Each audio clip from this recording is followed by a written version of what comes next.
I'd like to begin our session today by acknowledging the traditional owners on the land of which I am joining, and that is of the Wurundjeri people of the Kulin Nation, who are the traditional owners of the land in which our UNGCNA office is located here in Melbourne. And I'd like to pay our respect to their elders, past and present. Here at the UNGCNA, we'd also like to extend that respect to all Aboriginal and Torres Strait Islander peoples and the traditional custodians of all the places from which we are joining. Thank you for joining this very special monthly Sustainability Reporting Community Practice, or SRCoP session. And if you're not familiar with the SRCoP, if you like an acronym, this is ours. It is organized by us at the UN Global Compact Network Australia in partnership with Chartered Accountants Chartered Accountants ANZ and the ASX. For those of you that aren't familiar, with us. This is a space that truly represents the UN Global Compact pillars of Lead, Learn, and Connect as we support new and seasoned reporting entities in our world-leading community of practice. It is indeed a space where we connect accountants, sustainability professionals, risk, procurement, and legal teams. We bring everyone together to work through this new frontier of climate reporting. So thanks for joining us, friends. We have a condensed session today. We've got a lot to get through. And while there's a particular focus on Group 2 entities and finance teams preparing for their first disclosures in the year ahead, today's session will also be valuable to Group 1, many of whom are coming to the end of their first reporting cycle, and Group 3 reporters seeking to get that earlier view of what lies ahead. And as a heads up, if you see someone with raccoon eyes working on their Group 1 reports, please give them a hug. They need it right now. All right. So before we move on to our agenda and housekeeping, I would like to do a quick poll for those in the room. We had about nearly 700 people register for this. So I'd like to kind of see where our demographics for those that have just joined online. If you all could scan that QR code or link in the chat, that would be great. And we'll give you just a minute to let us know. Are you Group 1, Group 2, Group 3? Are you someone else? Just do it real quick. It's anonymous. We just kind of want to see who we've got on the call today. So we'll give that about 30 more seconds.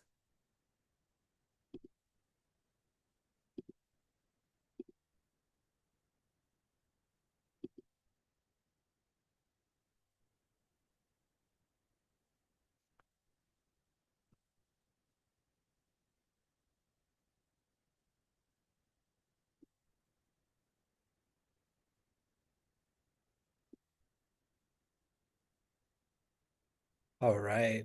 Still got a few people filling it in, so we'll give you just a few more seconds. Looks like we've got a lot of other today. I wonder if that other sometimes is are groups that don't know where they fit, kind of seeing, scoping out other things. With 500 businesses that have registered plus, I think, with multiple people from some of the businesses, it'll be good to kind of capture where we need to direct our conversation. We'll have a Q&A later as well, and I'll bring that up in just a second. All right. We've got about a third of the participants finishing up the poll. It looks like we've got a pretty even distribution of Group 1 and Group 2s with Group 3. If you could go ahead and finish the poll, we'll go ahead into our agenda and we can return to this at the end of the session.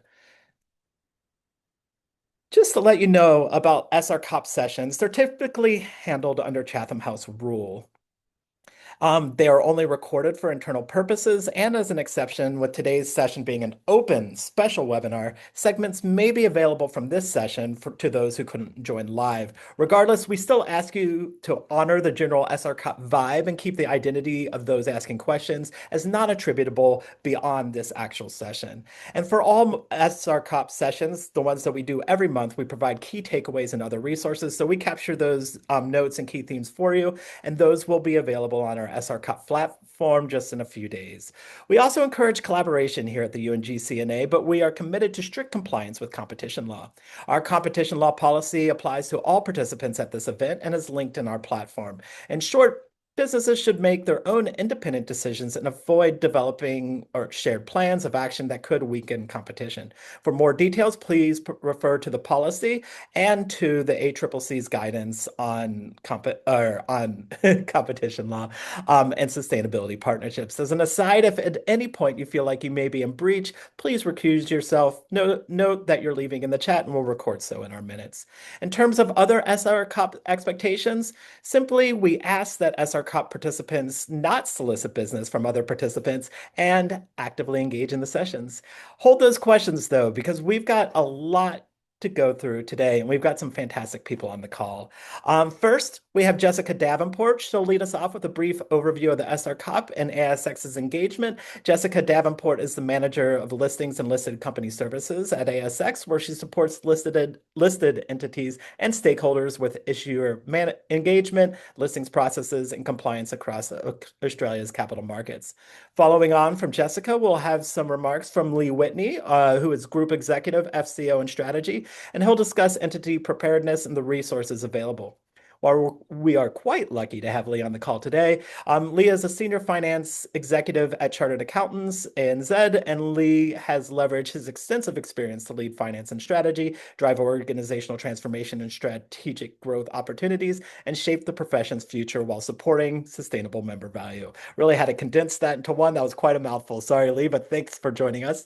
And then we'll also have a panel featuring Talent Nation's CEO Richard Evans and BDO's partner and national reporting leader Aletta Boshoff.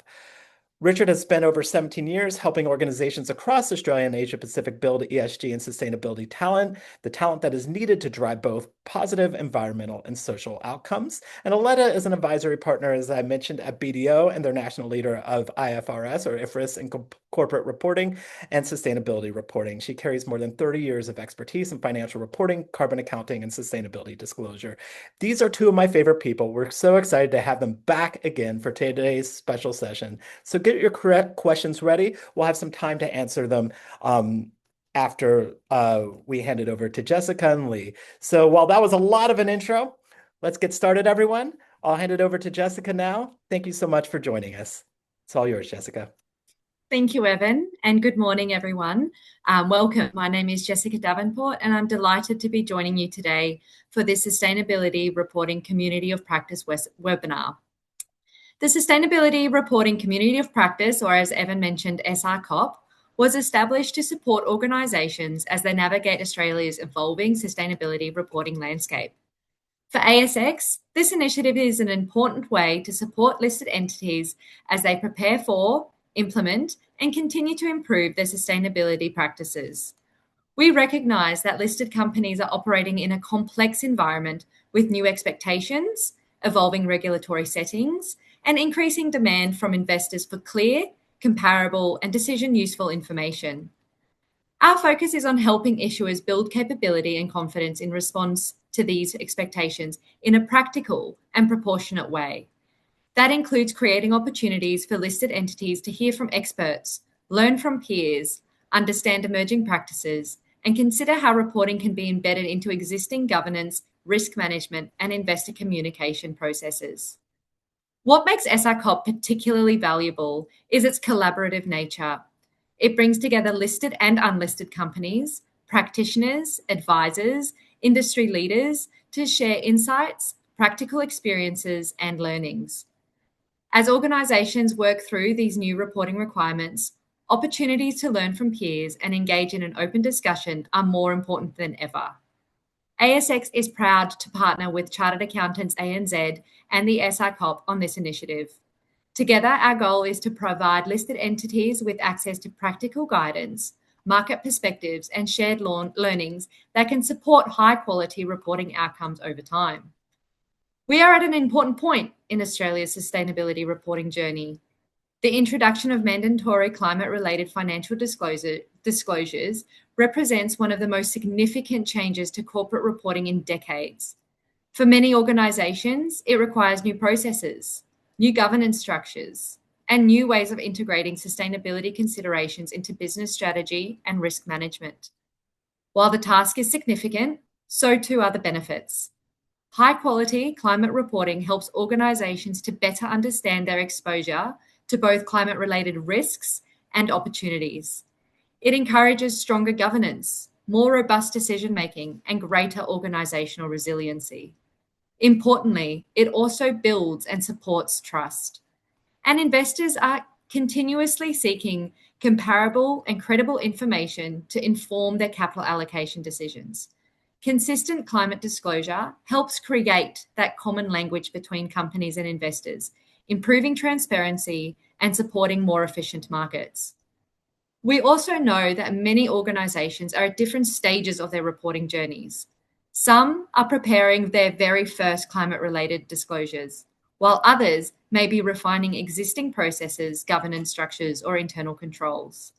For some entities, the focus may be on data quality and assurance readiness. For others, it might be board management, scenario analysis, and investor communication. The range of experience is precisely why forums like this is so important. They provide a setting where entities can ask questions, test approaches, hear what others are doing, and identify practical steps that can be taken within their own organisation. As Australia's leading exchange, we have a strong interest in supporting listed entities to communicate effectively with the market and to meet investor expectations in a way that promotes transparency, trust, and confidence. The transition to mandatory climate reporting will continue to evolve, and there will undoubtedly be challenges along the way. And our aim is to help listed entities navigate this transition by connecting them with relevant expertise, encouraging practical discussion, and supporting the development of reporting capability across the market. So on behalf of ASX, thank you for being part of today's discussion and for your ongoing commitment to strengthening reporting capability within your individual organisations and across the market. I truly hope you find today's session valuable, and I look forward to the insights that will be shared today. So with that, I will hand back to Evan. Thanks for that, Jessica. It's been so good to partner with ASX and to work together to provide those companies at ASX support as they work through their climate disclosure efforts in the SRCoP. I'd like to now hand it over to Lee Whitney from Chartered Accountants ANZ. It's all yours, Lee. Thanks, Evan. And good afternoon, everyone. It's great to be here today and see so many people on the call. I can see we're sitting at just over 330 people at the moment.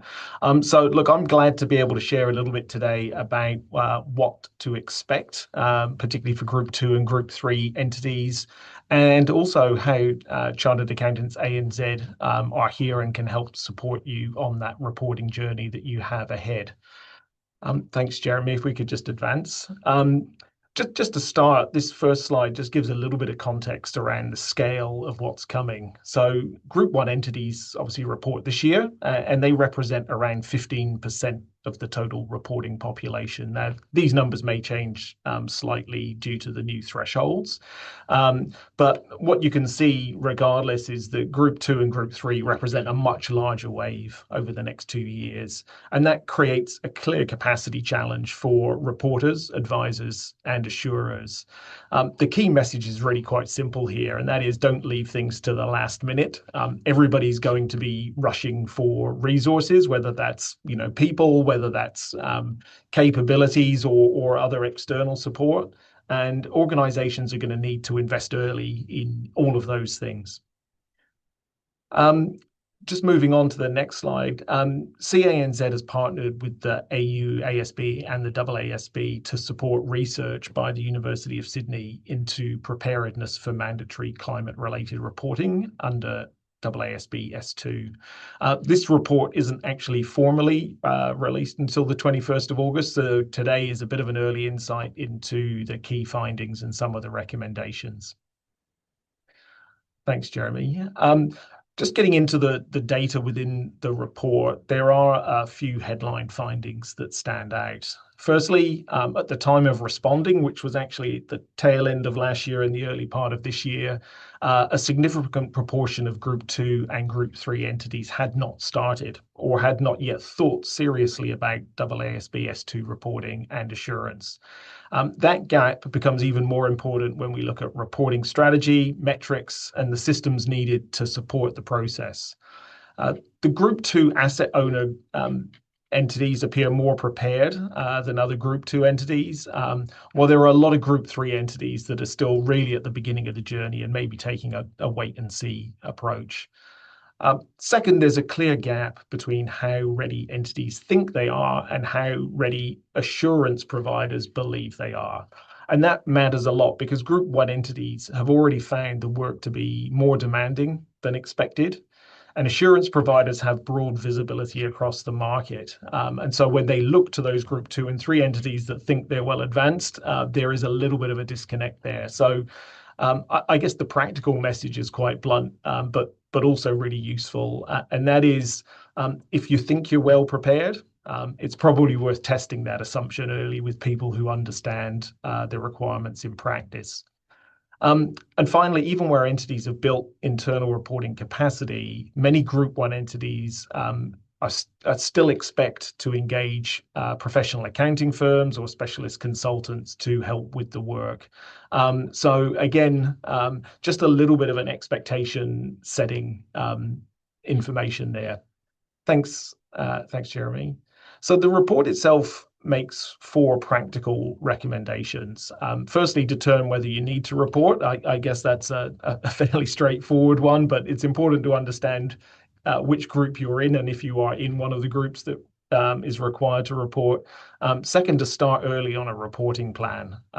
Engage early with your assurance provider, whether that's your existing financial auditor or somebody else, and really integrate sustainability reporting into your ongoing governance and business strategy.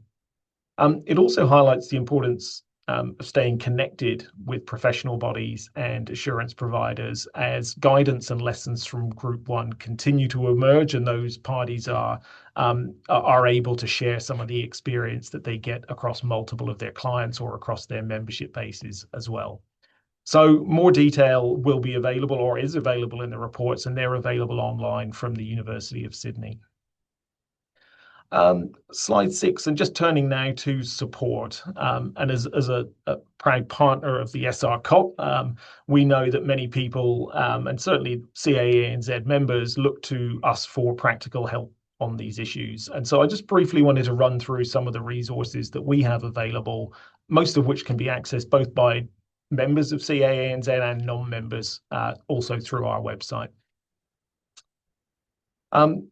At CANZ, we certainly see sustainability capability as a core part of how we support members and not a short-term response to regulation. Leading the way in sustainability is now one of our strategic focus areas because members have told us that sustainability reporting is an immediate and an important need. Our capability model describes the capabilities that chartered accountants need to do their jobs well. Around 3 years ago, we added sustainability as a core capability within the business domain as we've seen how the market is emerging. And the point is not that every chartered accountant needs to become a sustainability specialist, but it is that accountants need to be confident and credible when sustainability becomes part of their work. So compliance really creates the obligation, but capability determines whether the response is useful, credible, and fit for purpose. Thanks, Jeremy. So just looking at some of the learning assets that we have available, we use that capability model that we've just looked at to guide the resources we develop to support our members to succeed and more broadly than just CA members. And that includes through thought leadership content, information guides and playbooks to help people navigate the reporting process, as well as online learning designed to build the capabilities individuals need in practice. We've built a range of micro courses, certificates, and also some more structured programs for those who need deeper capability. And we also run an annual sustainability conference, which brings together expert speakers and gives people the opportunity to network with others that are facing similar challenges. All of these resources are available to CANZ members and non-members, as I mentioned before, through the Sustainability Resource Centre on our website. We're also developing additional content that we will release later this year and ongoing so that that resource suite will continue to build as the reporting environment matures. I just want to highlight a few of those in a little bit more detail now. And the first that I think is a really practical starting point if you're looking to build sustainability capability is the Sustainability Playbook that we released last year. It helps individuals and teams look at the work they currently do and understand where sustainability fits in that context. It also provides a framework for capability development at both a personal and at a team level. So it can be used by individuals who want to identify their own development needs or by leaders looking to uplift capability across their entire team. The playbook includes case studies from experts and others who have already been on the journey, and it helps make the content practical rather than theoretical. So this is available, as I said, from our website, or some of you may already have scanned the QR code that's on the screen if you wanted to get direct access to that right here and now. The next piece that I wanted to highlight, as I mentioned earlier, was our sustainability conference. So last year we ran our inaugural CANZ Sustainability Conference. That was a hybrid event and it received incredibly strong support. We heard from high caliber speakers, including Mark Goff, who's the CEO of the Capitals Coalition, Matt Keane, chair of the Climate Change Authority, and Sue Lloyd, who's the vice chair of the International Sustainability Standards Board. We reached full physical venue capacity and had 100% attendance on the day, which if you're a conference organizer out there, you'll know is quite unusual. We also achieved a 94%, that's 94% customer satisfaction score, and some really, really fantastic feedback. So the next conference we will be holding later this year in October. And so if conference learning is your thing, look out for more information as details are released. Moving on to the next piece, and this is our certificate in climate-related disclosures that we've released. So we've developed a range of CPD training to help people build the skills they urgently need, including the certificate in climate-related disclosures. And it's really designed for the practical reality many organizations are facing. So sustainability reporting is now landing across finance, risk, operations, strategy, and finance teams are often being asked to bring the work together. So that means engaging with many parts of the organization, gathering operational data, emissions data, and risk assessments, and connecting that information to strategy, financial performance, and disclosure requirements. So while the work draws on familiar accounting capabilities, it's still a new field for many accountants, and many organizations are still developing the systems and processes they need to collate, manage, and evidence the data. So the certificate itself combines online learning with live masterclasses led by practitioners and focuses on applying the requirements in real organizational settings. It covers areas such as identifying climate-related risks and opportunities, connecting those risks to strategy and operations, working with emissions data, engaging suppliers, preparing documentation, and building disclosure reports that can be reviewed and assured. And a key benefit is that participants hear from practitioners who are working through these challenges now, and they learn alongside others that are facing similar issues. So the focus is very much about applied capability, not just knowledge of standards. Just on the next slide, as an example, participants who successfully complete the certificate also receive a digital badge, which they can display on their LinkedIn profiles or elsewhere, or in email signatures, and that helps people show their achievement and signal their capability in this space and in sustainability reporting more broadly, and I guess advertises that to the broader community. Moving quickly on, we also have a suite of practical publications and information guides that have been developed to support members as climate-related disclosures and assurance expectations continue to take shape. Common theme across the guides is that they are practical and topic-focused. They're designed to help unpack specific areas that organizations and advisors are consistently asking questions about, rather than trying to cover everything at once. The practical roadmap, for example, helps organizations think through how to get started, what the key building blocks are, how activities fit together, and where effort is usually needed early on, as we said, is very, very important.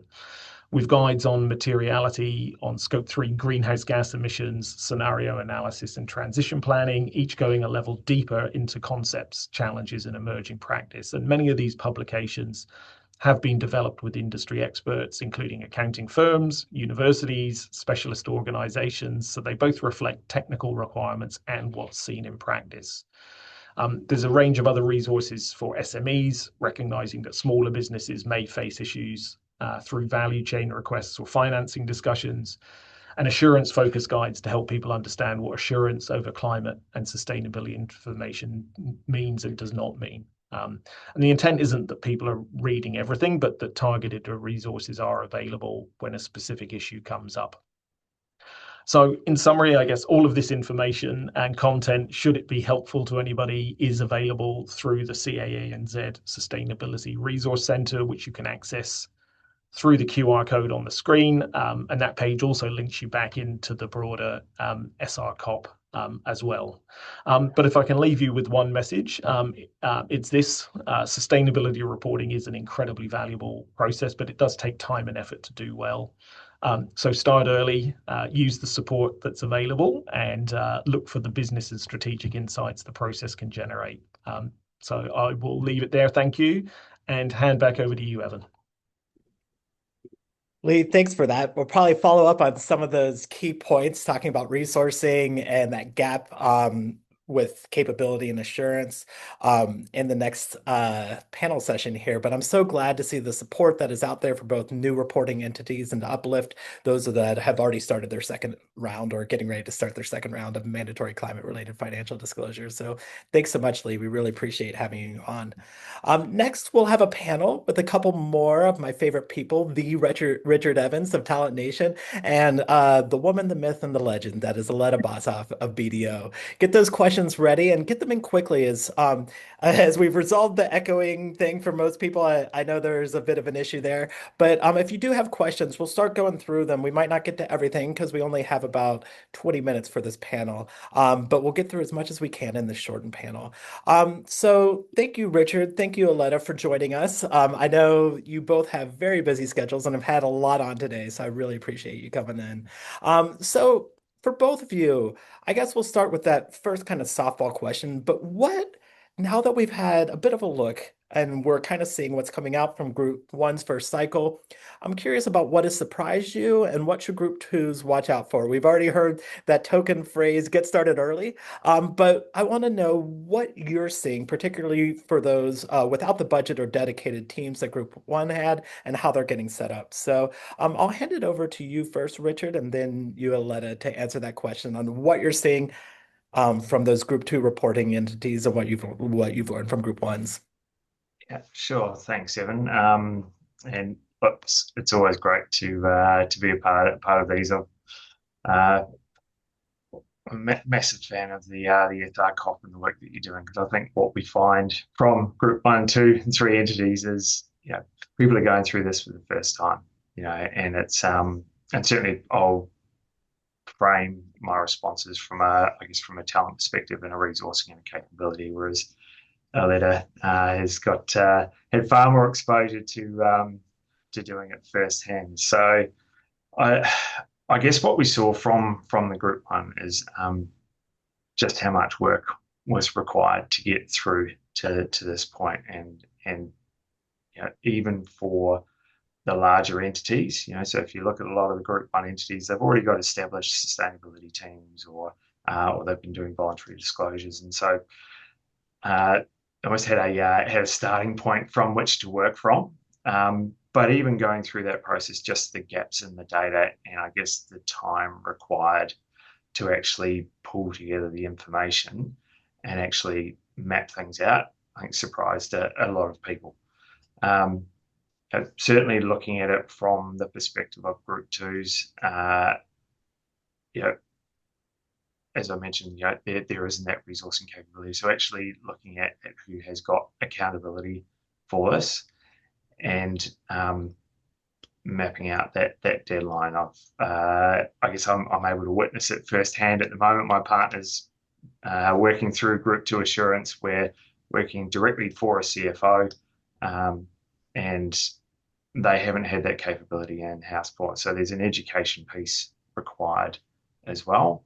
But for the most part, it's not about trying to build the capability immediately. It's probably that gap analysis component. Going, okay, well, what does the pathway look like? What is the capability we've got in house, and assessing that, and not necessarily relying on being able to buy in that expertise from consultants or last minute, because we saw a lot of Group 1 scrambling.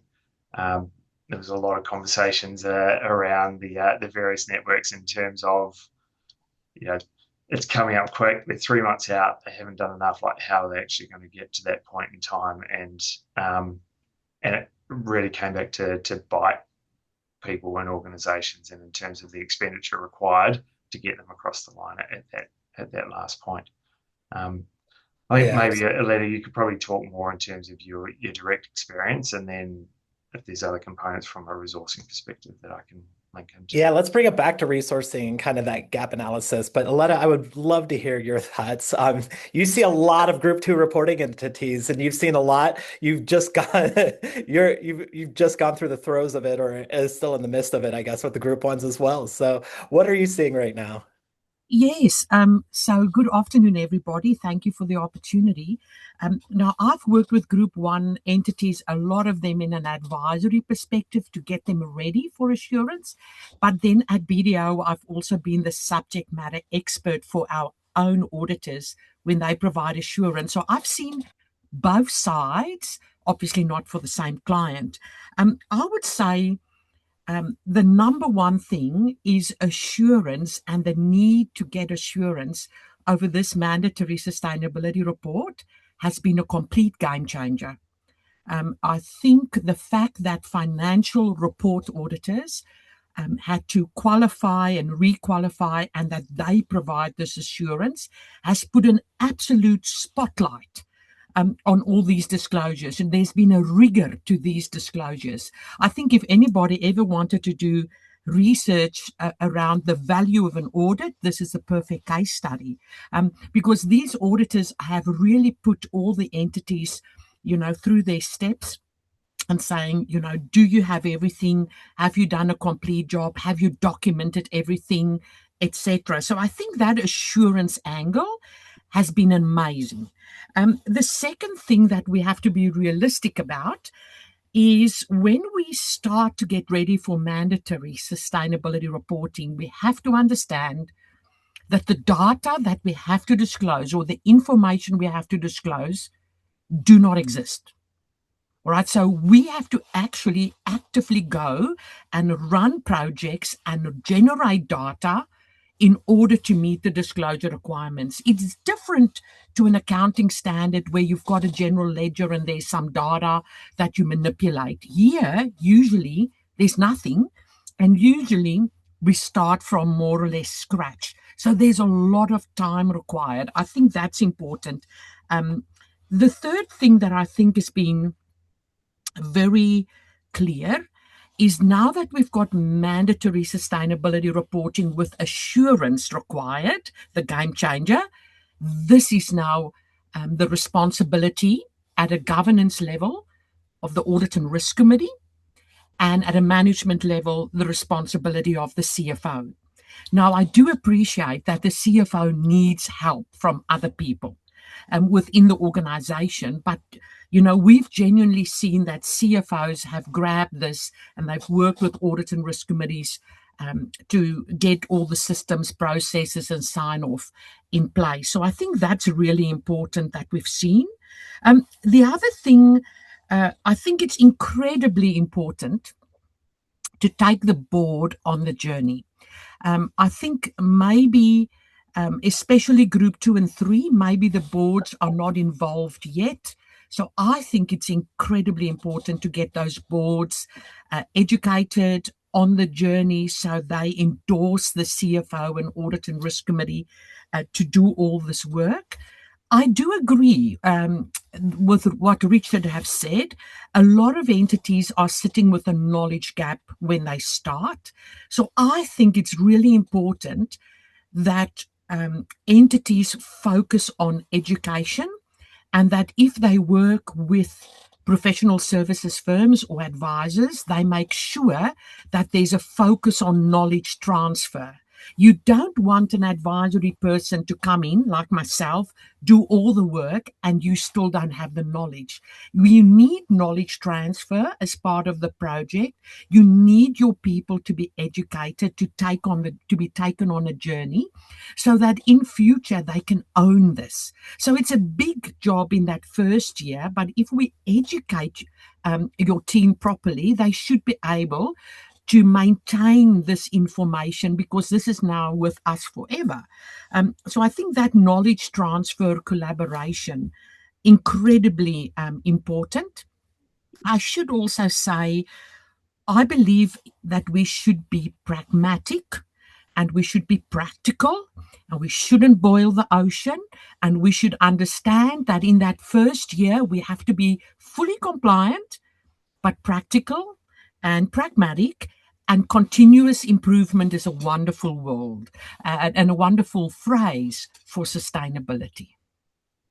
I think as well, just kind of building on that, Aletta, if I may, we've seen with individuals being brought into organizations like a focus on, they have to understand the standard. Like they have to have done this before. They have to, like 12 months ago, no one had done this. Like no one had been through it. So I think it's less about if they are looking to build that capability in-house, it's less about going, right, okay, they have to be fully across the standard, because everyone's going on this journey together. And so, having the internal stakeholders on board so that understand the organization and who to go to, and to your point around the data, Aletta, who do you get the information from? Because you can bring in an advisor or a consultant, but if they're not empowered to get that detail, then it all falls over. And it's almost an exercise in program or project management. They're starting a year out, but what are those timelines? And then you can bring in the capability from the advisory firms, if you're looking at that scenario analysis or some of the technical capability required. Yeah, I love that you mentioned. Oh, sorry, let it go ahead. No, sorry, Evan. I wanted to say I agree with Richard. It's incredibly important that this is a journey that management and executive are on, because ultimately management and executive know the business best, and they should be guided by advisors on what to look for and things to consider, and they should be further educated around climate-related matters. But this is a decision, a judgment for management and executives. When auditors speak to our clients, and we are often in the room as the advisors, the auditors would say, are these risks and opportunities Aletta's view or BDO's view, or is this the view of management? And it's incredibly important that it's management's view, because they will have to continue. I mean, one, they know the business better than me.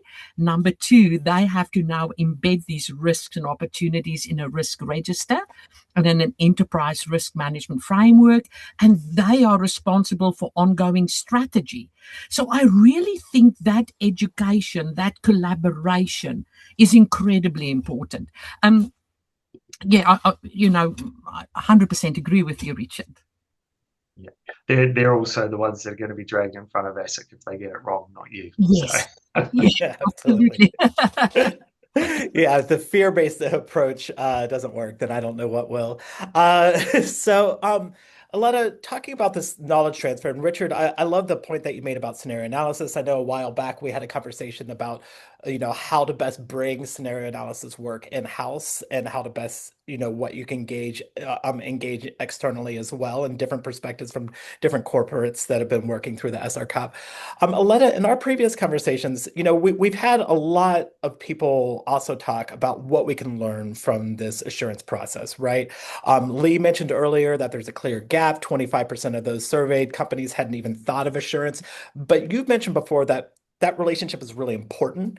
I would love to ask, what do conversations with auditors look like in practice? How do we bring everyone into the room so that we can, and what are we learning, I guess, about how we adjust and refine those implementation roadmaps based on that auditor feedback? Yes, a really good question, Evan. I think with Group 1 entities, and obviously with all of the entities, in the very first year that you're reporting, there's a requirement to have limited assurance over only 3 sections of AASB S2.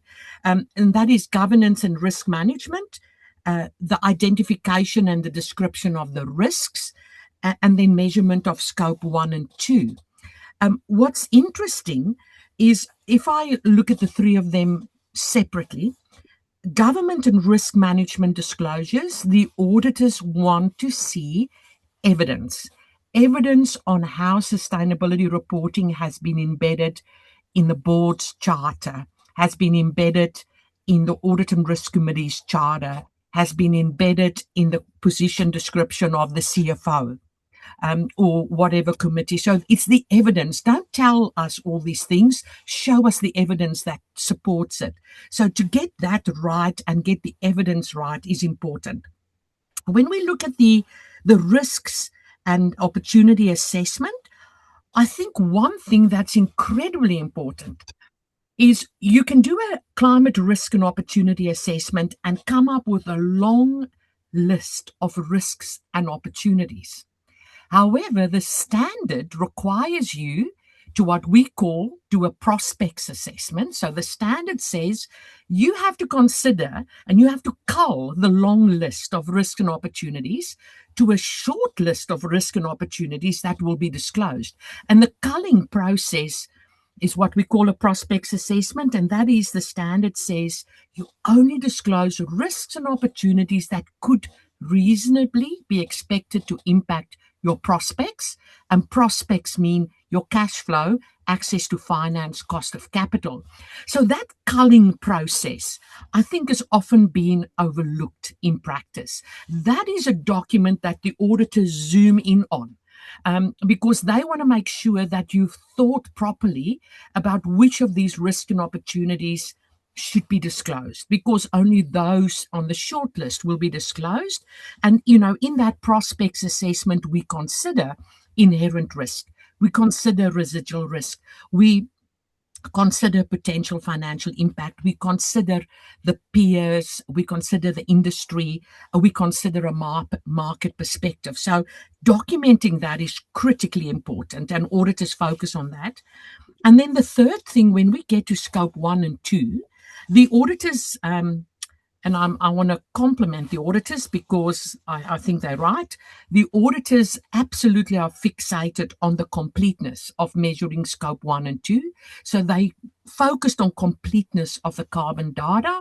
And I've talked many times about how we reconcile that back to the general ledger.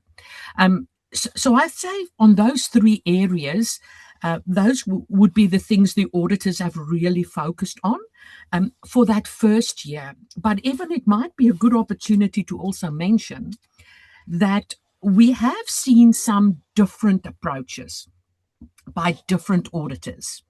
And some auditors have just looked at those three areas that they have to express a conclusion on. But some auditors have actually done a lot more work. They've actually looked at everything. They've looked at scenario analysis.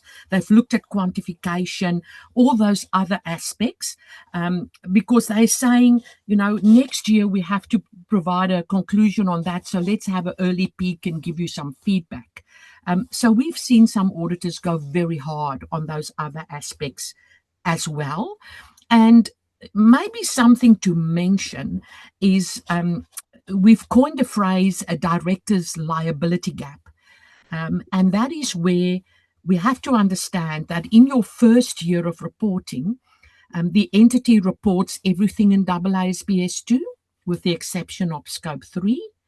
The directors have personal liability for most of that information. They've got some protections on 3 areas. And the auditors only look at a small part. So the directors are taking a lot of risk in the first year because there's a lot of aspects where they've got personal liability and the auditors are technically not expressing a conclusion. And a lot of audit and risk committees and boards have then said to me, so how do we discharge our obligations? So what questions should we ask management and CFO before we can sign off? So that's, in the slides that I think we'll share, we've developed a checklist for boards and audit and risk committees where we're saying these are the questions you should be asking. Aletta, thanks. That leads into one of the that we've now they're all flying in while we're running out of time. So we've had some really good questions in the chat. Luckily, we'll come back to these in the next sessions. We'll be doing a session on Scope 3 and data collection really soon. One of those questions I thought was really interesting, just a follow on, is we'll be sharing that pack that you put together in our follow up comms. So don't worry about that, everyone. We'll get to those resources to you. But one of the questions was about working with a Group 2 entity that has received relief from auditing its financial statements. And they're having a bit of trouble bringing the CFO on board. They have limited financial data, few established systems or controls to draw on, no prior experience with assurance internally. How do you get that engagement with the CFO? What is the starting point when you've had that relief, but now you have to kind of almost start from scratch? Yes, usually I think it's really important to, it's always education, meet with the CFO and step through the regulatory requirements. Because if the entity is saying we don't see strategic value, I mean, I could debate that with them, but I might lose the debate because, they're not that interested. But if you look at the compliance angle and the responsibilities and the penalties that are applying to the directors of the entity, the Corporations Act is saying whatever duty of care directors have for the financial statements, they now also have that for the sustainability report. There are huge penalties for the directors. So I think that's something to remember. You are lodging this with ASIC, and therefore there will be questions there as well. Unfortunately, in this case, it sounds like we have to go with a bit of a stick approach, but I think information is important. Information is important. However, I always want to talk about strategy and potential value and benefit for an entity. As a business, if you do this well, it could attract more customers. It could get you cheaper financing. It could get you access to more investors. So I think there's a strategic conversation that every CFO cares about. And there's also a compliance aspect. So I usually talk about both. Love those I think levers. that, Richard, take it away. Yeah. I mean, it's almost it's a common thing that people in sustainability have had to deal with for a long time. Like at the moment, it's around disclosures, but it's always been a challenge in terms of how do you demonstrate value to the business, to the core business functions, and so the skill sets around that stakeholder engagement and really what's in it for them. And I guess to your point, Aletta, you need to start within the risk context. So what are the things that have to be done, but also what is in it for the CFO? If they're not going to be doing anything beyond what they need to do, they've always been measured on the financial performance of the organisation. That's what sits within the Constitution. So this will be seen as noise, but to your point, there's a compliance obligation. There's regulation sitting around it. So you need to find those points, but also make it as easy for them as possible because they don't have bandwidth, and so you're trying to plug into that. So how do you keep it short, simple, but ensure that they're getting across the information? Absolutely. So, for me, I think when we do a climate risk and opportunity assessment, which is the absolute starting point, a lot of businesses focus on the climate risks. And if we look at the first reports for 31 December 2025, on average, entities disclosed 5 climate risks that passed that prospects assessment, but entities have only disclosed 1 opportunity. And I think that is indicative of the fact that we're not looking hard enough for the opportunities and we're not looking hard enough for the value, because often the risk and the opportunity is flip side of the same coin. If this is a risk to your business, it's a risk to your industry. If you do it well, it's an opportunity for you as compared to your peers. So I think that workshops and discussion around climate risk and opportunity assessment is sometimes powerful. And if we do research to show them what the new potential products could be, what the cost savings could be, we did some research, BDO in the US did some research around sustainability, and we looked at what are the top 10 benefits. And this was in the US, despite President Trump. What were the top 10 benefits? And number 2 was increase in revenue. And number 6 was cost savings. And those two together gives us wonderful margins. So that's the kind of things that I think we should explore. Absolutely. Well, thank you, Aletta. Thank you, Richard. We are well out of time for any more questions, and we've got a few good ones. So we'll take note. But that does kind of answer the last question that I was going to ask, is what you've seen done well. Finding those, not just leading into the risk, but finding those opportunities at the flip side of the coin is something that we've seen increasingly discussed in that group 1 conversation. What are you learning from the assurance process? Where is the value creation opportunity? Those are where I'm seeing some of the more mature corporations kind of come out of this at this moment and get more buy-in from the organization for that. So it's been really good to have you both on here today. Thank you, everyone, for your questions. Aletta, thank you for sharing those resources. We'll make sure to get them out to everyone. Thank you so much for joining us, Richard. We've got a couple other things to cover up very quickly. It's been almost a year since we launched our sustainability reporting community practice, and I want to thank everyone for their contributions and dedication. And that also means that our very first community members will be coming up to renew their subscriptions. So please keep an eye on community notifications and your inbox as that date approaches. Our next session, we have a peer learning session on target setting and messaging, something that we actually just chatted about, Aletta, this week, and as well with chartered accountants. But this includes the implications for those transitioning from voluntary disclosures and how setting credible and defendable targets that have a clear direction for your decarbonization strategy need to be disclosed. This is something also that a lot of our Group 2 entities really want to start thinking about as they're going through this process as well. And I think a lot of our Group 1s would have really wished they had more resources to dedicate at the beginning of this journey. So we'll learn a lot of things there. That session is the 27th of August at 1 p.m. Existing SRCoP members will receive registration links in the coming days, or you can register anytime via the SRCoP platform. If you're not in the SRCoP yet, you can just scan that QR code and find out more.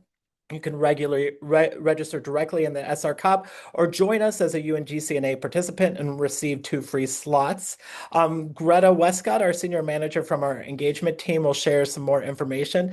And I've just got a quick Slido question. Jeremy, if you could go to the next slide. I just want to spend about 30 seconds. So fire away, scan that QR code. And I want to hear from our audience here. We've had, I think, nearly 400 at one point on the call today. I saw over 350, I think, in the midst of moderating. Share with us what you're interested in discussing in our upcoming sessions. We make these sessions for you. They're a place where we can really work through these nitty-gritty issues and spend some time. So I see a few participants here. Greta, we'll spend about 10 more seconds getting this feedback, and you can continue to put the feedback in the background. I'm seeing technical scope 3 discussions. That is great. That is well on our radar. We've had a lot of questions, again, on scenario analysis, quantification of anticipated financial effects. We've done sessions on that before. I think we need to do a little bit more. I think there are more questions coming through around transition planning, next steps in sustainability reporting, integrated reporting. I'm just rattling off topics right now. But yeah, let me hand it over to you, Greta, to talk about joining while people fill these out in the background. Great. Thank you, Evan. Before we wrap up, I just want to take 1 minute to talk about UN Global Compact membership. If you're on this webinar, chances are sustainability and responsible business practice already matter to your organization.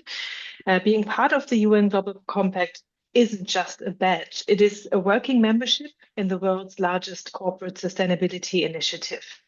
As a member, you get access to practical tools and frameworks that help you turn commitments into action, not just policy documents, but real guidance on reporting, target setting, and benchmarking against your peers.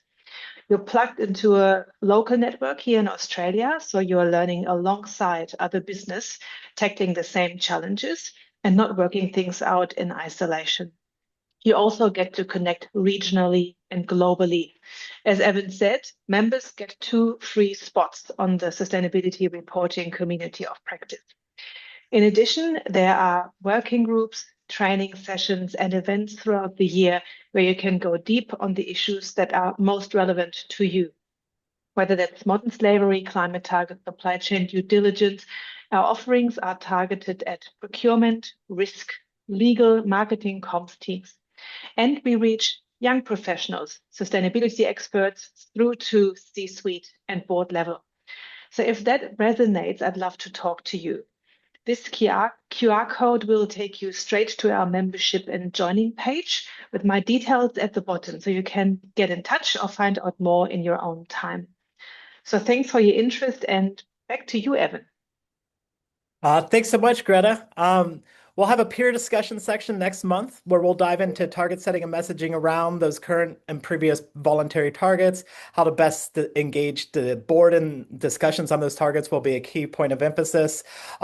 As always, we'll be posting session takeaways on the platforms next week, so check out those and our resource library, which is curated by the team. We put only really good quality resources in there.